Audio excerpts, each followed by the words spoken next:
لیکن نبی پاک علیہ السلام نے جس دنیا کو ہم بہت بڑی دنیا سمجھتے ہیں، حضور نے اس کی مثال کیا دی؟ صحیح مسلم کی حدیث ہے، دیکھیں کتنا کھول کر اور کتنا آسان کر کے رسول پاک ہمیں بات سمجھاتے ہیں۔ دنیا کیا ہے، آخرت کیا ہے، یہ والی زندگی کیا ہے، آخرت کی زندگی کیا ہے، بالکل کھول کر واضح کر کے نبی پاک علیہ الصلوۃ والسلام فرمانے لگے دنیا اور آخرت کی مثال اس طرح ہے جس طرح دریا بہہ رہا ہو اور کوئی آدمی اس میں انگلی ڈبوئے، جتنا پانی اس کی انگلی کو لگ گیا یہ دنیا ہے، اور جو باقی ٹھاٹھے مارتا دریا پیچھے ہے، سمندر پیچھے ہے، وہ سارا آخرت ہے۔ یہ اتنی سی دنیا ہے، یہ صحیح مسلم میں موجود ہے۔ اتنی سی دنیا کے لیے اتنے پاپڑ بیلنا، اتنی سی دنیا کے لیے اتنے ظلم کرنا، اتنی سی دنیا کے لیے اتنے حق ضائع کرنا، اتنی سی دنیا کے لیے اتنے لوگوں کے دل توڑنا، اتنے حقوق پہ ڈھاکہ ڈالنا، اتنا جبر کرنا، لوگوں کا مال کھانا، لوگوں کو تکلیف دینا، عزتیں اچھالنا، اتنی سی دنیا کے لیے حضور فرمانے لگے اتنی سی ہے یہ دنیا، جتنا انگلی کو پانی لگ گیا ہے وہ جنت، جو نری جنت نہیں، خدا کا فضل ہے، جو اللہ کی عطا ہے اپنے بندوں کے لیے۔ میرے کریم فرمانے لگے اس جنت میں وہ نعمتیں ہیں نہ کسی آنکھ نے دیکھی، نہ کسی کان نے سنی، نہ تمہارے دل پر کبھی خیال ہی گزرا ہوگا کہ ہمارا رب ہمیں یہ جی عطا فرمانے والا ہے۔ تھوڑا سا نا 24 گھنٹوں میں کچھ ٹائم اپنی آخرت کے لیے، اپنے سارے معاملات کو مرتب کرتے ہوئے کچھ زندگی کے کام اپنی آخرت کے لیے۔ آپ یقین کریں بچوں سے لے کر بڑوں تک، ان پڑھ سے لے کر پڑھے لکھے تک، ہم نے جس کو اپنے مزاج کے مطابق کم فہم سمجھا اس سے لے کر دانشور تک دوڑ لگ گئی دنیا جمع کرنے کی۔ وہ ایک سوچ حضرت سلطان باہو رحمۃ اللہ علیہ فرمانے لگے، ہزاروں لوگ ان کی خدمت میں آیا کرتے تھے تو کہتے ہیں رابدہ طالب کوئی نہیں ملیا، تے جو ملیا ہے طالب زردہ ہو۔ یہ تو دعا کرانے آئے ہیں کہ میرا کاروبار نہیں چلتا، یہ تو دعا کرانے آئے ہیں کہ جناب وہ میرا جو ہے وہ فلانا کیس سلجھ گیا۔ رابطہ طالب کوئی نہ ملے۔ کوئی ایسا تو آتا جو کہتا میری اس سے ملاقات کرا دے، کوئی طریقہ بتائے مالک معرفت کیسے دیتا ہے۔ کوئی تو ایسا آتا جو کہتا کہ آؤ نہ کچھ باتیں درد کی کریں، کچھ عشق رسول کی تم کرو، کچھ محبت مصطفیٰ کی میں کروں۔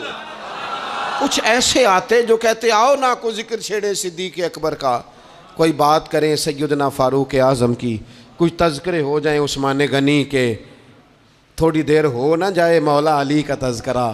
کچھ لوگ ہوتے نا ایسے جو اس طرح کے ہوتے، لیکن وہ ہر وقت دنیا داری، ہر وقت اچھا کہیں اکتاتے بھی ہیں نا، تھک گئے کاروبار کر کر کے، کہیں اکتاتے بھی ہیں تو کرتے کیا ہیں، سیر کرنے چلے جاتے ہیں۔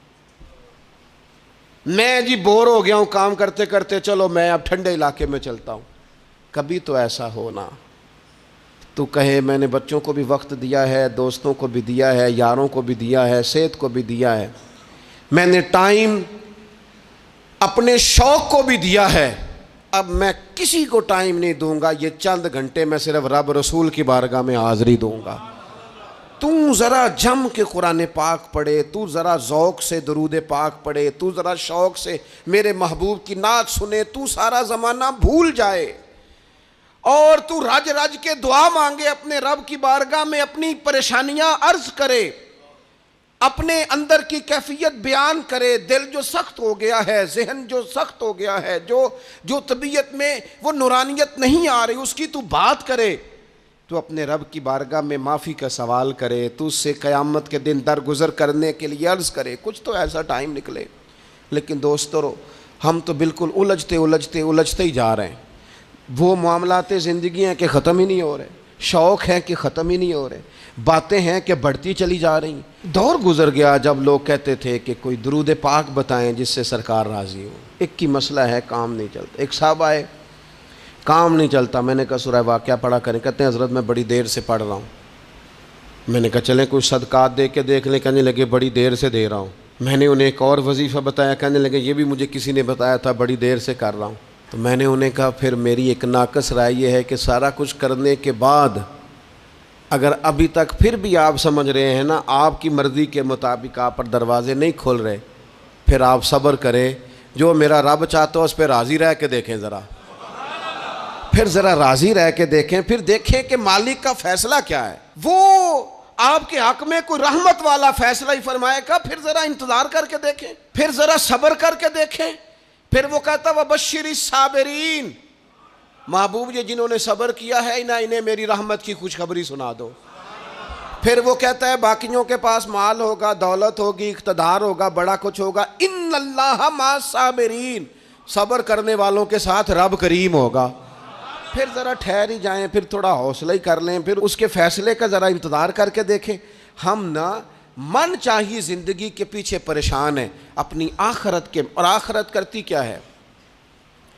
جب آپ کا آخرت پر یقین پکا ہو جاتا ہے نا، پھر لازمی طور پر انسان کے اعمال سنورتے ہیں۔ آپ یقین کریں سنورتے ہیں، 100% سنورتے ہیں۔ آپ آخرت پر جتنا جتنا یقین، حضرت عمر کا آخرت پر یقین پکا تھا نا، دنیا میں مکان ہی کوئی نہیں بنایا، پکا تھا۔ سیدنا مولا علی شیر خدا امیر المومنین بھی ہو گئے تو طامت پھر بھی پھٹی ہوئی تھی، پکا یقین تھا نا کہ اللہ نے ہمارے لیے آگے بڑی نعمتیں تیار کی ہوئی ہیں۔ حضور نے آ کے فرمایا تھا نا کہ عمر میں تیرا گھر دیکھ آیا ہوں جنت میں، یقین پکا تھا نا بڑا کچھ ملنے والا ہے۔ تو جن لوگوں کا پکا ہونا کہ میرا دیس میں گھر ہے، وہ پردیس میں بلڈنگیں نہیں بنایا کرتے، ان کو پتہ تھا کہ ہمارے دیس میں گھر بنے ہوئے ہیں، لہٰذا یہاں وہ کسی پریشانی کا شکار۔ اور دوسرا، جب بندے کا آخرت پر یقین پکا ہو جاتا ہے نا، ایک بات آپ نے ضرور ذہن میں رکھنی ہے، ہمارے محدثین نے لکھا ہے جس بندے کا صرف دنیا داری میں جینے کا مزاج ہو جاتا ہے نا، وہ بزدل ہو جاتا ہے، اور جس کا خیال ہوتا ہے نا زندگی عارضی ہے، صبح قیامت دوبارہ اٹھوں گا، وہ بندہ بہادر ہو جاتا ہے۔ جس کا خیال ہے نا یہی کچھ ہے، کھا لو پی لو بس، یہ زندگی ختم ہو گئی تو ختم ہو گئی، مر گئے تو مر گئے، ختم ہو گئے، فنا ہو گئے، ان لوگوں کا مزاج بزدلانہ ہو جاتا ہے، جرت مند نہیں رہتے۔ اور جن کا یہ خیال ہوتا ہے نا مرنے کے بعد بھی اٹھنا ہے، ایک نئی زندگی اللہ عطا کرے گا، وہ لوگ پھر موت سے گھبراتے نہیں، انہیں مرنے سے ڈر نہیں لگتا۔ پھر موت کا لفظ کوئی بندہ سنا کہ انہیں بلیک میل نہیں کر سکتا، وہ بندے طاقتور ہو جاتے ہیں، باہمت ہو جاتے ہیں۔ حضرت جابر بن عبداللہ فرماتے ہیں، بخاری میں حدیث ہے، فرماتے ہیں ایک احد والے دن ایک صحابی کھجور کھا رہے تھے، تو کھجور کھاتے کھاتے انہوں نے نبی پاک صلی اللہ تعالیٰ علیہ وسلم کی خدمت میں عرض کی، حضور اگر میں آج شہید ہو جاؤں تو کہاں جاؤں گا؟ تو محبوب فرمانے لگے میرا رب اپنے فضل سے تجھے جنت عطا کرے گا۔ حضرت جابر بن عبداللہ رضی اللہ تعالیٰ عنہ فرماتے ہیں اس بندے نے کیا کیا، اس نے نا کھجور جتنی کھا لی تھی کھا لی، باقی نکال دی منہ سے، تلوار لی، میدان میں گئے، شہید ہو گئے۔ سبق ہمیں کیا دیا؟ کہنے لگے جب مرتے ہی اللہ تعالیٰ جنت عطا کرے گا، پھر کھجور کھاتے کھاتے رہنے والی دیر بھی کیوں کرنی ہے؟ پھر چھوڑو، جنت میں جا کے اللہ کے دیے ہوئے انعام کھائیں گے۔ کھجور کھانے کی بھی دیر برداشت نہیں کی۔ یہ آخرت کا اجر، آخرت میں رب کی بارگاہ میں کھڑے ہونے کا تصور بندے کو طاقتور کر دیتا۔ وہ بزدل، اقبال کیا کہتے ہیں؟ اقبال کہتے ہیں موت کو سمجھے ہیں غافل اختتام زندگی، یہ ہے شام زندگی، پھر صبح دوام زندگی۔ اور حضرت بلے شاہ بھی بول پڑے، وہ کہنے لگے عرش فرشتے بانگاں ملیاں مکے پہ گیا شور، بلے شاہ ایسا نہیں مرنا، یہ تے مر گیا ہی کوئی ہور، یہ تو کسی اور۔ پھر ایک اور درویش بولے، وہ کہنے لگے وارث شاہ او کدو مر دے، وارث شاہ او کدو مر دے جنہ کیتیاں نیک کمائیاں نے۔ وہ تو اللہ کی بارگاہ میں انعام پاتے ہیں، ایک پل ہے موت، اس پل سے گزرتے ہیں، پھر رب کا فضل انہیں ملتا ہے۔ میں کئی دفعہ کہہ چکا ہوں، پھر کہتا ہوں، یہ جب بہت ٹینشن بڑھ گئی نا، ڈپریشن بہت بڑھ گیا، کووڈ-19 کے دن تھے، کرونا کے، تو مجھے ایک سرکاری ادارے میں بلایا گیا جہاں اس عملے کو میں نے گفتگو کرنی تھی، اس عملے سے جو مریضوں کو دیکھ رہا تھا۔ کہنے لگے مجھے وہاں کے جو ہیڈ تھے، کہنے لگے پیر صاحب بڑا ڈپریشن بڑا ہے، لوگ ڈر رہے ہیں، وقتی طور پہ خوف بھی بڑا تھا۔ تو میں نے ایک صاحب سے وہاں کہا کہ اتنا خوف کس بات کا؟ کہنے لگے جی مجھے تو زیادہ ہجوم آ جائے تو میرا سانس نہیں نکلتا، تو قبر میں تو کھڑکی کوئی نہیں. تو تصور سوچ سوچ کے میں ڈرتا ہوں. تو میں نے کہا ڈاکٹر صاحب ماں کے پیٹ میں جو رب آکسیجن دیتا ہے وہ قبر میں بھی دے گا. تو انہوں نے آپ کی طرح سبحان اللہ نہیں کی, کیونکہ وہ ڈاکٹر صاحب تھے نا. سیانے بندے کو سمجھانا بھی کافی سیانے بندے کا کام ہے. وہ زیادہ سیانے تھے. لیکن نا سوتے کو جگانا تو کام ہے, اور اگر جاگتے کو جگانا پڑ جائے تو بہت مشکل کام ہوتا ہے. وہ ڈاکٹر صاحب تھے. وہ کہنے لگے جی حضرت صاحب وہ تو ماں سانس لیتی ہے تو وہ بچے کو جاتا ہے, وہ آکسیجن ماں کے سانس کی بنیاد پہ ملتی ہے, تو قبر میں وہ کیسے ہوگا؟ میں نے کہا چلیں ٹھیک ہے ڈاکٹر صاحب آپ کی یہ دلیل بھی مان لیتے ہیں. وہ جو انڈے سے بچہ نکلتا ہے وہ چاروں جانب کوئی سوراخ ہوتا ہے؟ ڈاکٹر صاحب نے قلم چھوڑ دیا, رکھ دیا. میں نے کہا چلو یہ بھی بتاؤ زندہ ہی نکلتا ہے؟ کہنے لگے بالکل. تو میں نے کہا سونا بھی نکلتا ہے؟ کہنے لگے بڑا ہی پیارا ہوتا ہے. میں نے کہا انشاءاللہ جب ہم قبروں سے نکلیں گے مصطفیٰ کا صدقہ, یوم نحشر المتقین الی الرحمن وفدا, رب کہتا ہے تم جب نکلو گے نا قبروں سے, متقی مومن جب نکلیں گے تو رب کی بارگاہ میں مہمان بنا کر پیش کیے جائیں گے.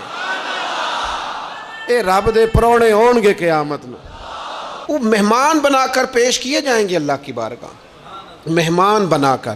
دوستو